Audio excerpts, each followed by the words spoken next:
সুপ্রিয় দর্শক আসসালামু আলাইকুম। আপনারা ভিডিওটি দেখেই বুঝতে পারছেন আজকে কি রেসিপি নিয়ে হাজির হয়ে গেছি। আজকে তৈরি করে দেখাবো গরুর মাংসের কালাভুনা রেসিপি। আর এই রেসিপিটা কিন্তু আপনি খাসির মাংস দিয়েও করতে পারেন। খুবই মজাদার আর লোভনীয় রেসিপিটি কিন্তু তৈরি করা একদমই সহজ। একদম হোটেল বা রেস্টুরেন্টকেও হার মানাবে। প্রথমে নিয়েছি আমি ২ কেজি গরুর মাংস। আর মাংসটাকে আমি রেগুলার কাট করে নিয়েছি আর খুব ভালো করে ধুয়ে পরিষ্কার করে নিয়েছি। আর নিয়েছি রাঁধুনি রেডিমিক্স কালাভুনা মসলা। এর মধ্যে ২টো প্যাকেট থাকে, আপনাদের সামনেই দেখিয়ে দিচ্ছি। দেখুন, বড় একটা প্যাকেট আর ছোট একটা প্যাকেট। ২টো প্যাকেটই আমি পর্যায়ক্রমে ব্যবহার করব। মাংসের মধ্যে দিয়ে দিচ্ছি প্রথমেই পেঁয়াজ কুচি। এখানে হাফ কাপের মতো পেঁয়াজ কুচি দিয়ে দিলাম। উঁচু করে ১ চামচ পরিমাণে আদা রসুন পেস্ট দিয়ে দিলাম।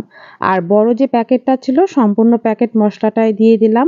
১ চামচের মতো দিয়েছি সয়া সস, ৩ চামচের মতো দিয়েছি আমি টমেটো সস, ২ চামচের মতো দিয়ে দেব রেড চিলি সস।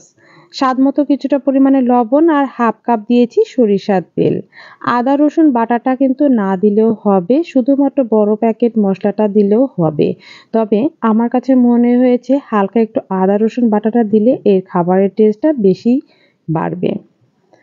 এখন হাত দিয়ে খুব ভালো করে মাখিয়ে নিতে হবে। একটু সময় নিয়ে এই কাজটা করবেন। হাত দিয়ে খুব সুন্দর মতো মাখিয়ে নিচ্ছি আমি। দেখতেই পাচ্ছেন একটু সময় নিয়ে আমি খুব সুন্দর মতো মাখিয়ে নিলাম। মাংসটাকে খুব সুন্দর মতো মাখিয়ে নিয়ে হাতটা ধুয়ে আমি এখানে ১ কাপের মতো পানি ব্যবহার করেছি। যে পানিটা দিয়ে মাংসটাকে খুব সুন্দর মতো কষানো হয়ে যাবে। এখন চুলার উপরে হাই হিটে আমি মাংসটাকে কষিয়ে নেব। দেখুন, বলক কিন্তু চলে এসেছে। এখন উল্টিয়ে পাল্টিয়ে নেড়ে চেড়ে এই সম্পূর্ণ পানিটাকেই শুকিয়ে নিতে হবে কষানোর জন্য। অনবরত নেড়েচেড়ে আমি কষিয়ে নেব। আর চুলার আঁচটা কিন্তু আমি হাই হিটে রেখেই মাংসটাকে খুব সুন্দর মতো কষিয়ে নিচ্ছি। দেখতেই পারছেন পেঁয়াজটা গলে কিন্তু ঝোলটা গাঢ় হয়ে গিয়েছে। আরো ২ থেকে ৩ মিনিটের মতো জাল করে মাংসটাকে খুব সুন্দর মতো কষিয়ে নিতে হবে। মাংসটাকে এ পর্যায়ে দেখে বোঝা যাচ্ছে যে কষানো হয়ে গিয়েছে প্রায়। আরও একটু নেড়েচেড়ে কষিয়ে নিয়ে তারপরে মাংসটাকে সিদ্ধ হওয়ার জন্য পানি ব্যবহার করছি আমি ২ কাপ। মানে মাংসটাকে পুরোপুরি পানিতে যাতে ডুবতে পারে সে পর্যন্ত পানি দিতে হবে। দেখেই বুঝতে পারছেন ২ কাপ পানিতেই কিন্তু আমার মাংসগুলোকে পুরোপুরি ঢেকে নিয়েছে পানিতে। পানিটা দিয়ে অনবরত আমি জাল করে নিয়েছি প্রায় ৭ থেকে ৮ মিনিটের মতো। আর ঝোলটাও কিন্তু গাঢ় হয়ে গিয়েছে এরই মাঝে। আর ঢাকনা খুলে বারবারই আমি কিন্তু নেড়েচেড়ে দিয়েছি। এখন চুলার আঁচটা একদম লো হিটে রেখে অন্যদিকে একটা ফ্রাই প্যান নিয়েছি, তাতে হাফ কাপের মতো আবারও সরিষার তেল দিলাম। দিয়ে দিচ্ছি আমি পেঁয়াজ কুচি, বেশ খানিকটাই পেঁয়াজ কুচিটা ব্যবহার করেছি। এর মধ্যে দিয়ে দেব এখন আমি রসুন কুচি। টোটাল কালাভুনা রান্না করার জন্যই কিন্তু আমি ১ কাপ সরিষার তেল ব্যবহার করেছি। কালাভুনাটা সম্পূর্ণ সরিষার তেল দিয়েই রান্না করার চেষ্টা করবেন।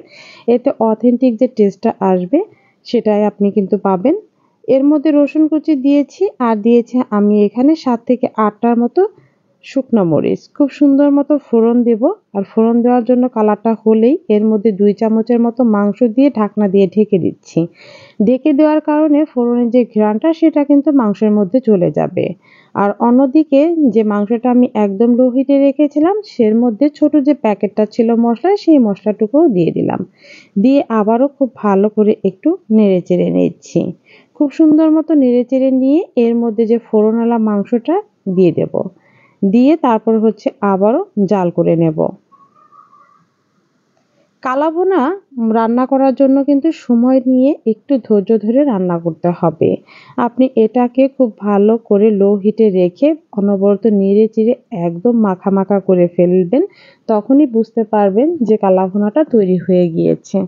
আমি কিন্তু এখন মিডিয়াম টু লো হিটে রেখে অনবরত নেড়ে চেড়ে নিচ্ছি। আর মাংসের মধ্যে থেকে কিন্তু তেল বেরিয়ে এসেছে। আর কালারটাও কিন্তু চেঞ্জ হতে শুরু করেছে। একদম শেষের পর্যায়ে দিয়ে দিচ্ছি কিছু কাঁচা পেঁয়াজ কুচি। আপনারা এই পেঁয়াজগুলোকে কিউব করেও কেটে দিতে পারেন। একটু পেঁয়াজ কুচি আর আমি ১ চামচ পরিমাণে রেড চিলি সসটা দিয়ে একটু উল্টিয়ে পাল্টিয়ে নেড়ে চেড়ে নেব। আর শেষের দিকে পেঁয়াজ আর চিলি সসটা দেওয়ার কারণে এর টেস্ট যে কী পরিমাণে বেড়েছে আপনারা অবশ্যই তৈরি করলেই বুঝতে পারবেন। আরও ৫ মিনিটের মতো অনবরত নেড়েচেড়ে নিলেই কিন্তু তৈরি হয়ে যাবে আমার মজাদার কালাভুনা। আপনি কিন্তু আর রেস্টুরেন্ট বা হোটেল থেকে চড়া দামে কিনে না খেয়ে এইরকমভাবে ঘরে বসেই তৈরি করে নিতে পারেন। ২ কেজি গরুর মাংস বা খাসির মাংস দিয়ে কালাভুনা তৈরি করলে অনায়াসেই কিন্তু ১০ থেকে ১২ জন মানুষ খেতে পারবে। তৈরি হয়ে গেল মজাদার কালাভুনা। এটা কিন্তু হোটেল বা রেস্টুরেন্টের থেকেও বেশি টেস্ট হয়েছে।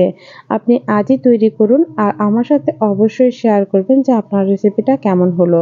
আজকের এই সহজ রেসিপিটা যদি ভালো লেগে থাকে লাইক, কমেন্ট, শেয়ার করে পাশেই থাকবেন। এ পর্যন্ত ভিডিওটি দেখার জন্য আপনাদের সবাইকে অসংখ্য ধন্যবাদ। আল্লাহ হাফিজ।